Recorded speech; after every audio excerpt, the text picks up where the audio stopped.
Assalamualaikum warahmatullahi wabarakatuh. Kami dari kelas E yang akan mereview salah satu film yaitu berjudul Snowden pada tahun 2016 sebagai pemenuhan tugas pendidikan anti korupsi.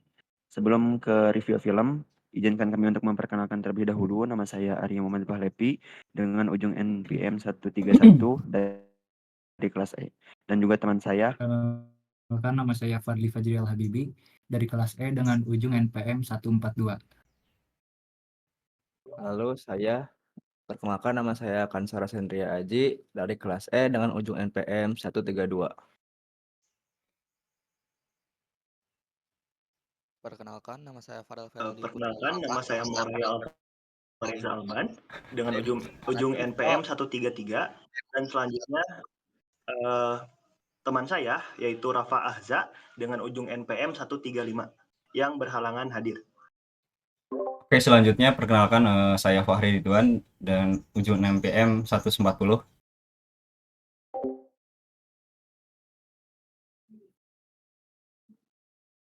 Perkenalkan, nama saya Muhammad Zaki Zaidan Binawan dengan ujung NPM 134.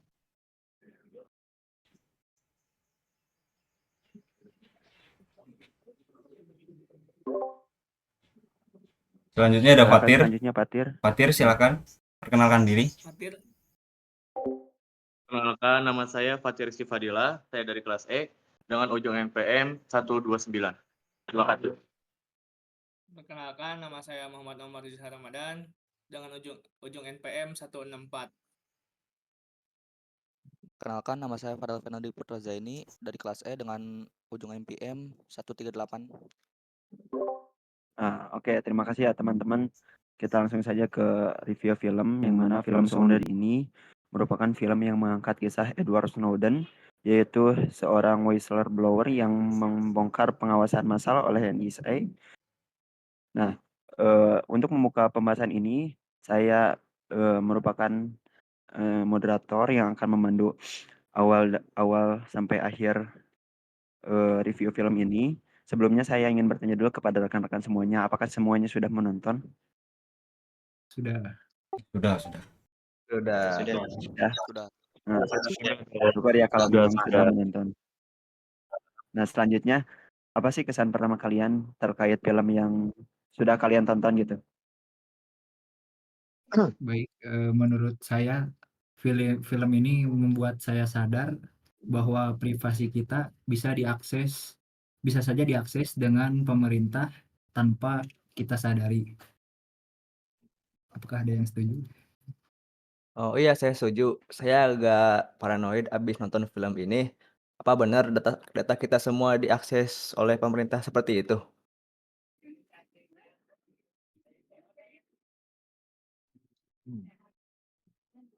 Joko mana? Tanggapan dari yang lain? Ada tanggapan dari yang lain? Joko mana, Joko? Aja santai. Iya. Gak apa-apa, lanjut aja. Kita gak usah neken orang tuh, anjay. Kita lanjut aja ke pembahasan selanjutnya ya, terkait dengan isu dan pengawasan dan privasi gitu. Snowden mengungkap bahwa NSA mengawasi komunikasi global tanpa izin. Nah, menurut kalian apakah tindakan ini bisa dibenarkan demi keamanan nasional? Silakan, ada yang mau berpendapat, teman-teman? Apa? Sorry, ulang.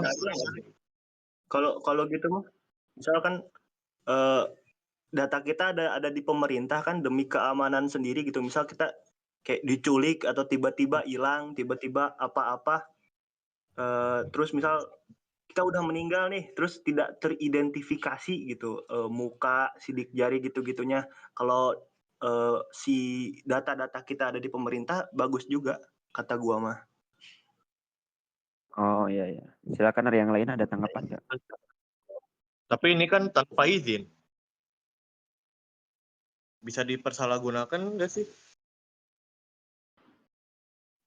Bisa aja sih kalau dipersalahgunakan, tapi gimana ya? Ya gitulah, menurut gue sih baik-baik aja. Ya walaupun tidak dengan sepengetahuan kita gitu. Bisa Oke, juga yang lainnya barangkali bisa aja masih tanpa sadar kalau mereka itu sedang diawasi. Bisa aja. Tapi menurut kalian buat ngawasin tuh tujuannya buat apa deh? Tapi kalau pengawasan ini buat misal kayak mencegah terorisme atau kejahatan yang besar gitu, bukankah itu hal yang baik ya? Tapi masalahnya tuh kan, Nah itu kali Tir. tapi kan Lanjut lanjut. Enggak, Ren. tapi kalau misalnya tapi bisa juga nggak sih kayak di Cina gitu buat ngebungkam diawasi semua. Menurut kalian yang kalau misalnya nih kalian lagi komunikasi chatan diawasin semuanya sama pemerintah, tuh kalian risih nggak sih? Apa malah ngerasa aman gitu? Lumayan risih sih. Ya risih ya. Nggak Ya ada kalau di privasi gitu. Cina gak ada privasi sedikit pun. Nah, kalau di China tuh semuanya kayak gitu berarti. Ya kalau di Cina tuh apa ya? Bukan sekedar komunikasi doang, jadi lu jalan kaki keluar aja ketahuan sama pemerintah. Di sana tuh CCTV tuh kayak apa ya? Misalnya nih lu ketemu sama CCTV. Nah, CCTV itu sekali yang lihat lu dia tuh tahu lu tuh umur berapa, nama lu siapa, bahkan akses browser lu history internet lu terakhir tuh ketahuan juga anjir. Waduh, berarti kayak ketat banget gitu ya di sana. Iya. Oke, dari saudara Omar ada tanggapan nggak?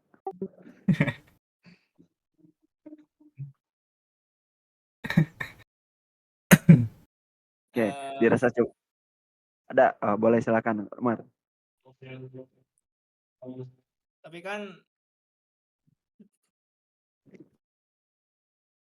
kan dia juga melanggar hukum, cowok. Kalau semua orang seenaknya membocorkan rahasia negara, emang nggak bakal bahaya apa? Siap. Oke. Dirasa cukup ya menurut saya gitu sebagai penyimpul gitu. Mungkin dengan pengawasan terhadap data pribadi kita itu ada plus minusnya gitu ya. Nah, mungkin plus minusnya itu dapat kita rasakan kalau misal memang kita bagaimana menyikapi hal-hal tersebutnya gitu. Nah, dirasa cukup, kita lanjut aja ke persoalan berikutnya. Yang mana Snowden dianggap sebagai pahlawan oleh sebagian orang, tapi juga dianggap sebagai pengkhianat oleh pemerintah Amerika Serikat. Nah, menurut kalian, si Snowden ini tuh pahlawan atau pengkhianat sih? Gimana, ada yang mau memberikan tanggapan nggak, bro? Enggak, tapi pengkhianatnya tuh karena apa? Nggak nonton film, ah? Enggak, ini apa ya? Kurang nangkep filmnya gitu. Kurang nangkep. Gimana, Pengkhianat ada yang karena mau? membocorkan data pemerintah. Nah, tapi Oh, juga pahlawan gitu.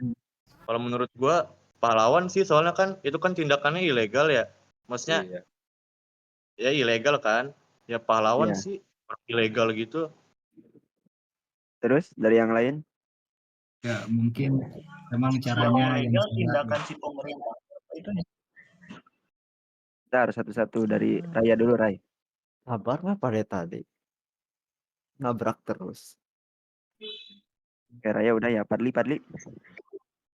Mungkin menurut saya mungkin caranya emang salah, tetapi kan hal yang dilakukan oleh pemerintah untuk warganya melanggar hak privasi orang itu kan juga salah. Jadi menurut saya ada benarnya juga dia pahlawan menurut saya. Snowden Pahlawan. itu pahlawan menurut saya. Dari Meskipun Jaki, mungkin Jaki.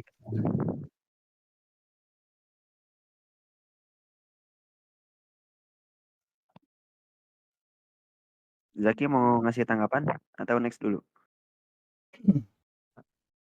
Next. Apakah ada yang membela pemerintahnya? G. Oke, udah cukup ya. Jadi bisa ditarik kesimpulan gitu kalau misal Snowden itu bisa dipandang dari dua sudut pandang gitu. Yang pertama sebagai pahlawan dan juga yang kedua sebagai pengkhianat. Sebagai pahlawannya karena si Snowden ini berani membocorkan kegiatan-kegiatan pemerintah yang memang sekiranya ilegal gitu, yang dilarang oleh hukum, dan juga sebagai pengkhianat itu oleh negara itu sendiri karena negara itu kan dipimpin oleh sama pemerintah ya, jadi Snowden ini dianggap sebagai pengkhianat, begitu mungkin kesimpulannya ya. Dan selanjutnya kita akan lanjut aja ke pembahasan selanjutnya, yaitu tentang pesan ya, yang mana film ini membawa pesan yang kuat tentang privasi, etika, dan keberanian untuk mengungkap kebenaran. Nah, menurut kalian apa pelajaran terbesar yang bisa kita ambil dari film tersebut gitu? Jadi kalau kata saya mah hilang orangnya. Jadi kalau kata saya mah, kita harus lebih sadar data kita digunakan oleh pemerintah buat apa. Pertama di era digital seperti ini nih, takutnya buat judol ya atau buat apa gitu. Setuju Pertama sih. Itu kan pandangan lu sebagai masyarakat. Nah ini gue dari pemerintahnya nih, pandangan dari sebagai jadi pemerintahannya. Nah menurut gue kalau jadi pemerintahannya ya, kalau misalnya mau akses data masyarakatnya ya harus bilang-bilang dulu. Toh kalau misalnya kegiatannya positif juga, apa salahnya diceritain? Kalau disembunyiin malah makin curiga kan warganya.